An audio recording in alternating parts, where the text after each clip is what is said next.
দর্শক দেখেন, এই যে আমার একটা দাদা আছে, বয়স্ক দাদা। এই দাদা দেখেন দিন রাতে ইটের ভাড়া পরিশ্রম করে।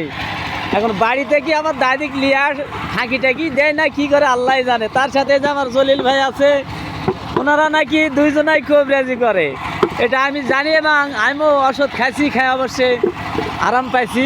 ওই যে দেখেন ওখানে আছে মানিক ভাই, ওই যে আরও আছে। দর্শক দেখেন কত সুন্দর করে পরিশ্রম করে ইটে কাটতেছে।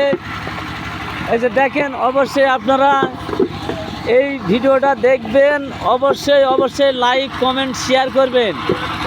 এই যে দেখেন কত সুন্দর, এই তো এই যে ইটা ঢাল, এই দেখেন এটা, হ্যাঁ এই যে আমার জলিল ভাই, এই যে সুন্দরভাবে দেখেন, এই যে ইটা, এই যে ফরমাত বালু ভরাচ্ছে, এই যে দেখেন এবার মাটি কাটতেছে সুন্দরভাবে, এই যে ফরমাতে দিয়ে দিল, বাস এই যে দেখেন এখন ইটা পড়ে গেল, বাস দেখেন আমাদের